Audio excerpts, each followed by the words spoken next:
Friday we go then. We kick off with the Triumph. Matt, I know you've got no bet in this, so you can just give us your trend and then we'll kick off. So the trend is that since it was awarded Grade 1 status in 2010, runners from the Spring Juvenile Hurdle, now run at the Dublin Racing Festival, 7 from 38, 87% profit. And it's just a much deeper race than the other Triumph trials, even before the balance of power shifted towards Ireland. Grade 1 in early February, timed perfectly to bring the best Irish juveniles together and give them meaningful experience. And the depth of the spring is evidenced by the fact that 4 of those 7 winners were beaten at Leopardstown. So it's a positive for Lossiemouth as well as Gala Marceau. Okay, so Lossiemouth is 2.9, Blood Destiny 3.0, Gala Marceau is 7.4, Comfort Zone is 12.0. Paul says, I only tuned in for Adele, to be honest. Tom says, guess someone had to. Brutal. But guys, we all know the truth, don't we, really? Adele, who do you fancy? I'm going Lossiemouth. I think she's very unfortunate not to be coming into this unbeaten. I think Paul Townend had an absolute shocker, didn't he? But that's jump racing for you. Sometimes these things happen. I think she's got a serious engine. I absolutely love her pedigree. Like looking at that, you think she should be winning on the flat. Her dam's a half sister to Lord Glitter's a Group 1 winner. So yeah, plenty of gears, a good engine, and I think she could easily turn the form back around. Charlie? Yeah, I completely agree. I mean, what happened behind Gala Marceau was an absolute disaster. I mean, whether Paul Townend would be taking full responsibility, like Adele says, or whether it was Jack Foley or someone, whoever that rode the horse that absolutely minced him coming back through the field. But either way, it was a complete balls up, wasn't it? But I think she did incredibly well to get as close as she did after suffering that sort of interference. And without that, I think she'd have been a heap shorter than what she actually is now. What do you make of Willie talking about worried she had a hard race or harder than she needed to? That's it seemed like him and Paul had got a bit of the hump with each other, didn't they? That he was kind of pulling the back off him left, right, and centre a bit. I'm not really sure what that was all about. I suppose he's saying that once she was beat, he didn't really see the need for her to be subjected to kind of a hard race. But I'd say from a jockey's perspective, Paul was probably absolutely raging and probably in the heat of the moment kind of lost sight of that and thought he was going to try and pull it out of the fire when maybe it was already gone. But I can see it from both sides of it. But I think she'll be absolutely fine. I think she's got a huge engine. Donn McClean, where are you looking? Yeah, Gala Marceau. I just think that the difference in their prices is greater than it should be. Like Lossiemouth was unlucky for sure, as I said. And she as a result of losing her place, she lost her place. Then she had to go wider than ideal around the home turn, and she finished off her race well. But if you look at it again, she's not. I know she expended a lot of energy to get there, but she's not closing on Gala Marceau going to the line. And Gala Marceau, she was very keen through the race as well, as she had been when Lossiemouth beat her at Christmas. And I just thought that unlucky losers tend to be overbet, and I think this is one such case because look, she had a massive reputation going into the race. She'd been very good in her 2 previous runs. She was a 3-1 onshot for the race, and she got beaten. But I just think Gala Marceau, all the post race talk was about Lossiemouth, and I thought Gala Marceau's run, the performance that she put up, has gone a wee bit under the radar. I think she's a bigger price than she should be. Blood Destiny, another stable companion, comes into it as well. Willie Mullins is the top 3 in the market, and he's obviously really highly regarded. But I think Gala Marceau is the value of the race. Deasy. I like Comfort Zone, and Kevin Blake actually said on another podcast that this was his target, and he's 13.0. I think he's a very good win place bet. He's only had one little blot in his copybook this year. That was at Fairley House behind Lossiemouth, where he was staying on at the end. Picked up a nice race at Chepstow, and he's had a run around Cheltenham as well. He beat Scriptwriter fairly handy. He's just a big price, and I'd rather be at something in a big price than this than be back in Lossiemouth, to be honest. All right, fair enough. There was a question earlier on which I quite liked. Shane said, overall, which is the hardest betting day of the festival for punters? Asked the panel. Just a quick answer on that. I think Thursday is generally brutal. Anybody else have a view? I generally find Thursday as well, yeah. Yeah. And Friday. It's easier at the start of the week. And Tuesday and Wednesday.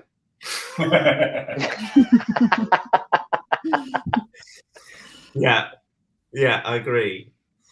Thursday can get in the bin though. Right, we move on to the Albert Bartlett. Let's start with Deasy because you went last time. What price is this? Let's get the prices up. So Corbett Squash is 4.7, Embassy Gardens 7.2, Hidden Valley Lake 9.8, 3 Car Bragg 9.6, Favre de Chandu Dees 13.5. Yeah, this is a bit of pocket talk now with this, but I've backed him a long way out. He ran it in Thurles twice in kind of sticky enough ground, but won fairly well backed as well both times. But he won that race at Limerick and just after St. Stephen's Day. Beat let's be clear about it, beat him by 4.5 lengths. Beat him very well, and that's been a very good Bartlett trial. Vanillier came second in it there a few years ago. Shorey Road has won a Penhill one of the few years ago. Martella Tower. Faheen won it before he won the Ballymore.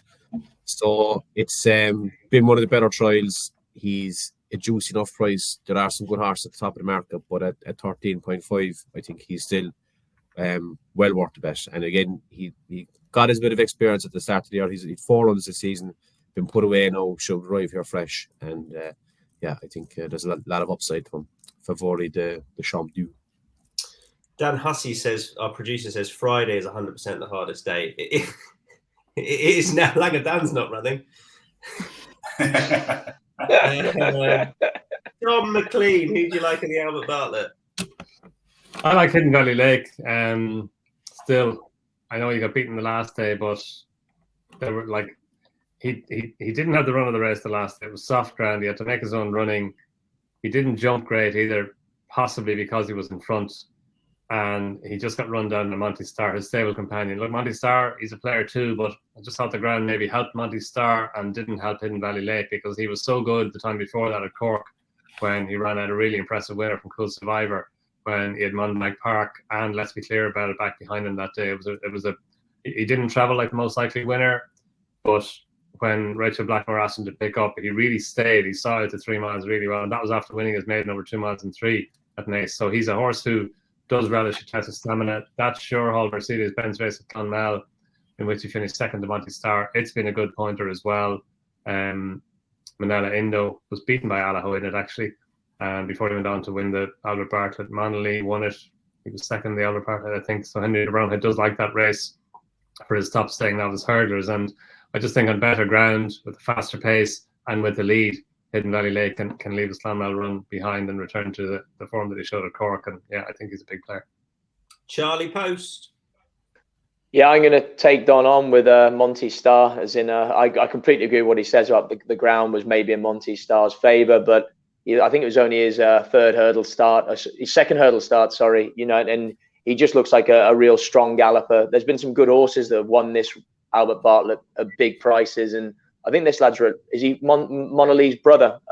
He's got a very good pedigree, and like I say, he showed a lot of resolution, and this can be a real test, this race as well. And I think you want a horse that's a very, very strong stayer even at this 3-mile trip, especially this early in their life. And he could just be progressing Monty Star. I thought he had plenty of upside and a decent price as well. We've got 5 different horses going up here. Adele, who's the 4th of them? Well, I'm actually going for a horse called Stay Away Faye of Paul Nichols's, who I just think it's interesting the way he describes this horse. He says there's not much between him and Hermes Allen, which is interesting because I think Hermes Allen is a very nice horse and I think he'll make a nice chaser.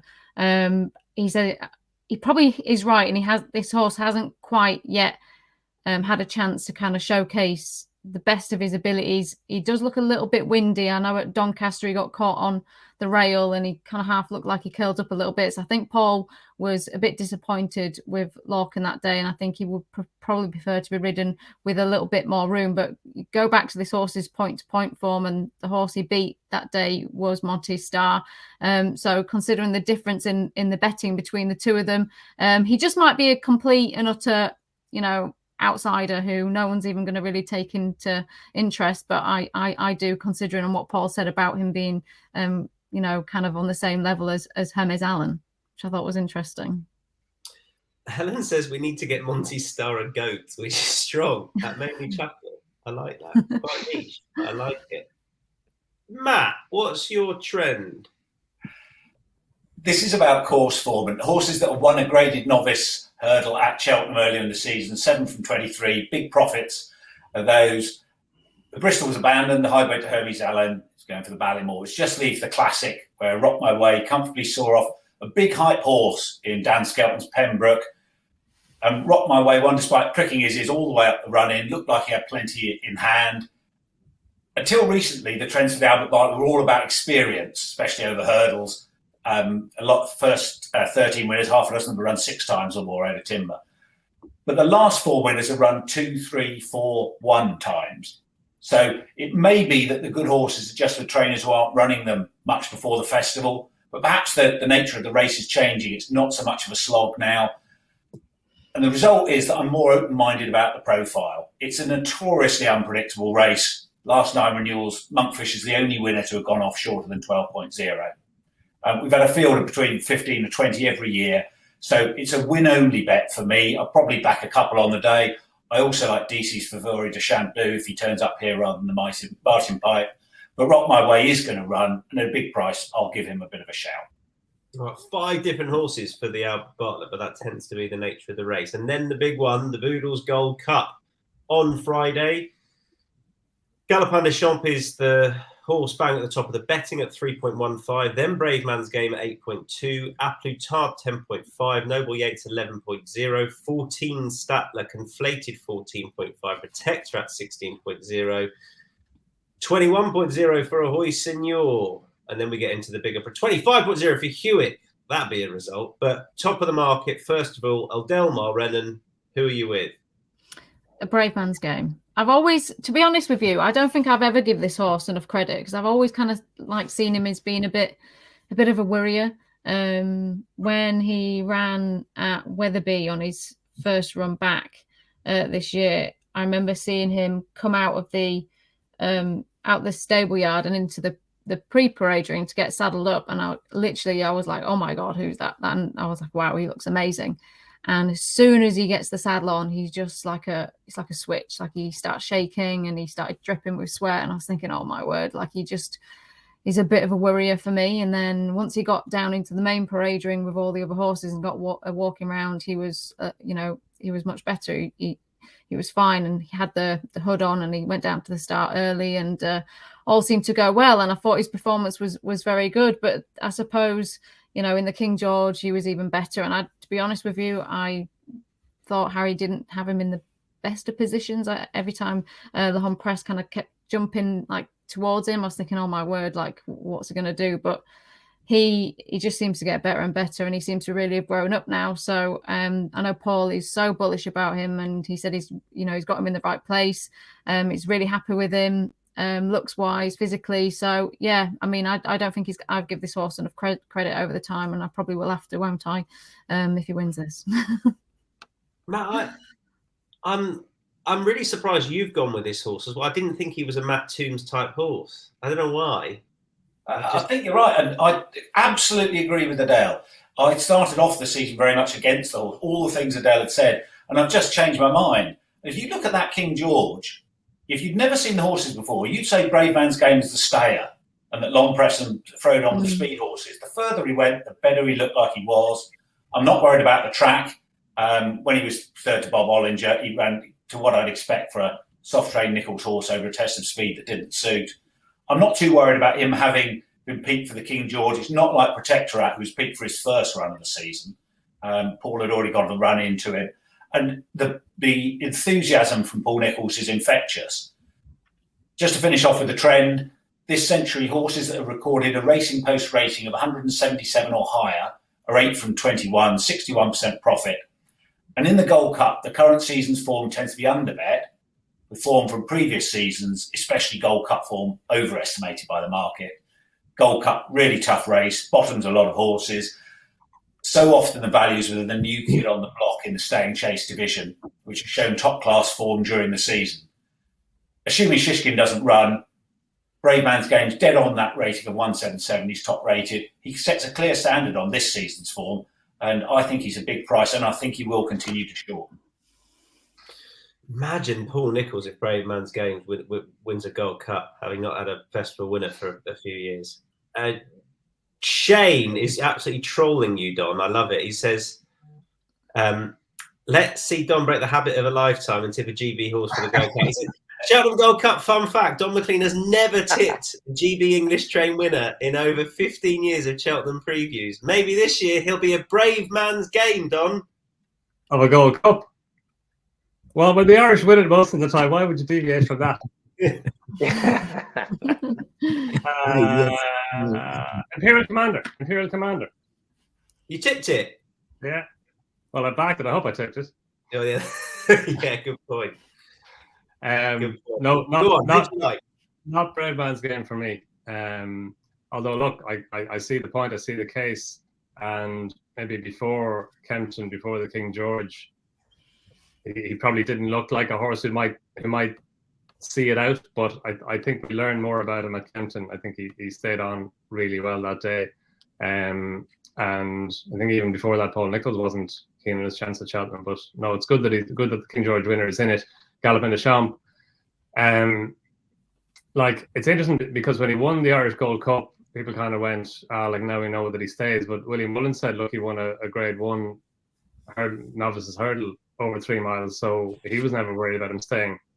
And interestingly, in the Leopardstown race, they didn't go a great pace early on, and he didn't look like he was going. He didn't travel like the most likely winner. But the more the race went on, it was only really from the final fence on. That's when he was at his most impressive. So stamina is not an issue for him, and we know that he's got pace as well. So, look, he's going to take an awful lot of beating. If Absolute Tard came back to the form that he was in last year, obviously, and he's the one everybody has to beat, because he was just monstrous last year. The way that he quickened from the final fence, I mean, you just don't see that at Cheltenham in any race, not to mind in a Gold Cup.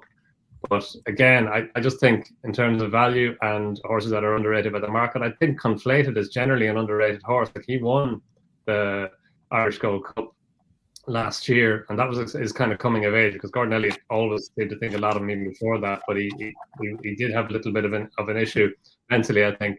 But he was very good last year winning the Irish Gold Cup. Then he ran a big race in the Ryanair. He probably would have been second to Allaho had he not come down at the second last fence, and that was probably over a distance that was on the sharp side for him. He won the Savills race this year at Leopardstown really impressively, and Gordon Elliott said directly after that he was going to put him away and bring him back straight to the Gold Cup. He wasn't going to the Irish Gold Cup, and you do kind of like that preparation. It isn't easy to win a Savills chase and an Irish Gold Cup and then going to win a Cheltenham Gold Cup. So he's going there fresh. He'll probably improve with a slight step up in trip.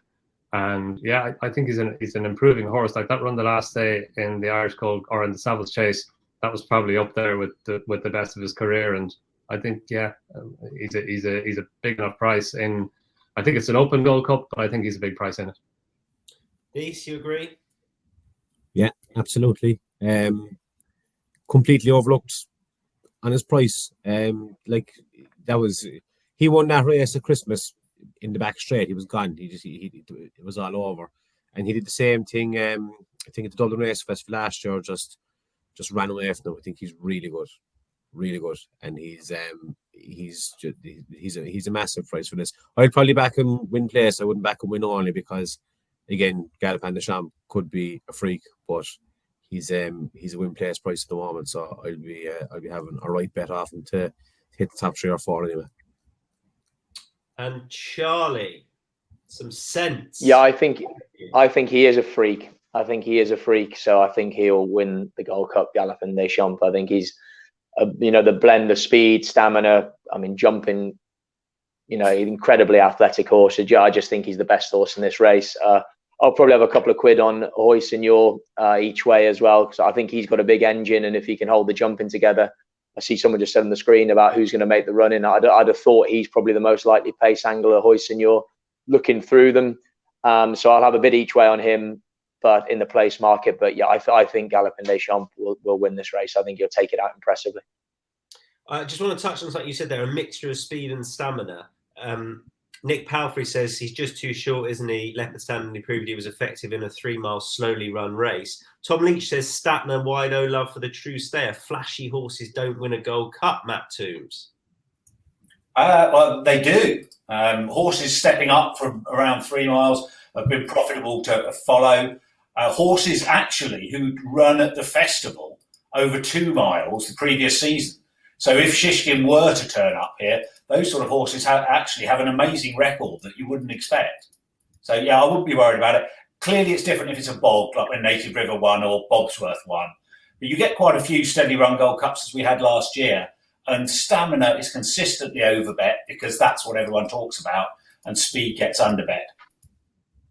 Does anybody have anything to add to the Gold Cup? Please do if you'd like to now. Right, any other bets on Friday? Just the horse and the race. Matt Toombs. Jeremy's Flame in the Mare's Chase. Donn McClean. Magic Days in the Mare's Chase. The Mare's Chase. Adele Mulrennan. Oh, Did you hear me? Pembroke in the County Hurdle. I think Dan put me on mute. Pembroke in the County Hurdle. Deasy, this is great. Who's your other bet, Deas? I don't have another bet. I just put in Langer Dan. No, lol. Just I'd